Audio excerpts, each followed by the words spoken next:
But there may be a slight edge here. We don't believe anything that could be called wishful.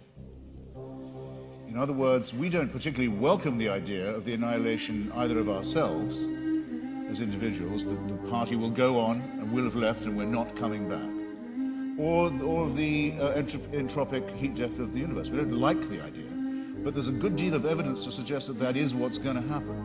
And there's very, very little evidence to suggest that I'll see you all again in some theme park. Brutal. One nice and one nasty experience. There's absolutely no evidence for that at all.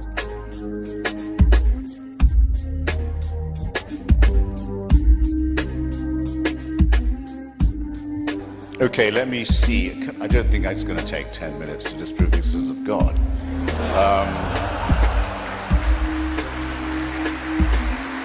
The metaphysical claims of religion are untrue. Thank you. I know what's coming. I know no one beats these odds.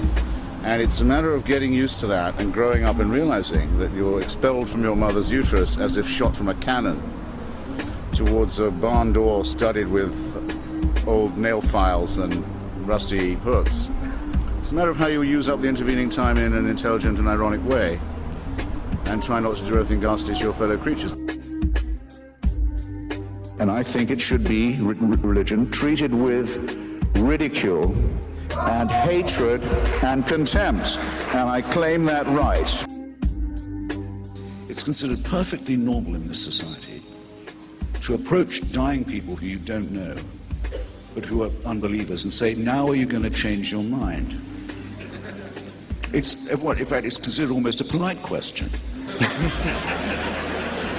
I mean, if Sam and I were to form a corps of people to go around religious hospitals, which is what happens in reverse, and say to people who are lying in pain, say, did you say you were Catholic? Yes. Well, look, you may only have a few days left, but you don't have to live them as a serf, you know.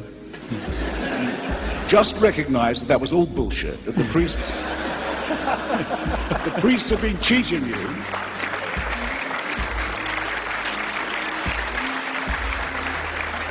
And I guarantee you'll feel better. I don't think that would be very ethical.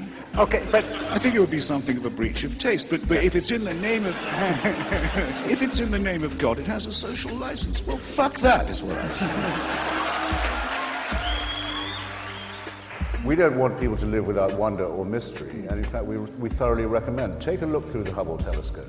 See if you can get over what you see, the unbelievable beauty and symmetry and majesty of what you'll see. And you want to exchange this for the burning bush? I don't think you will once you've done it.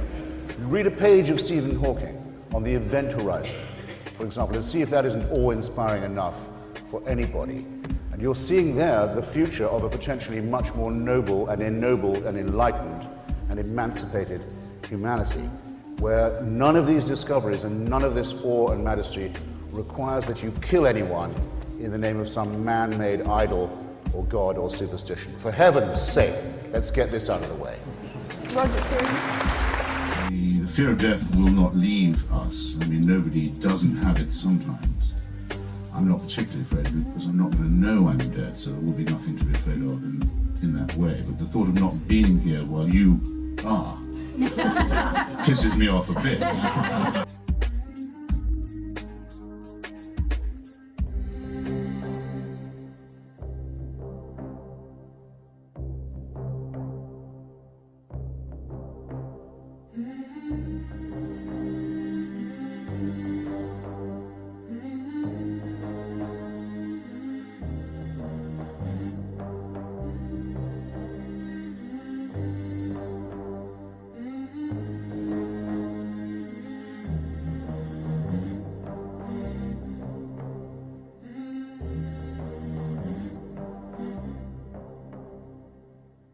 We have a number of questions, curiously enough, about your favorite things. One wants to know things you can't live without when traveling. And one person, one well-informed audience member, of course, wants to know what your favorite whiskey is. Well, I don't see what the difference between the two questions.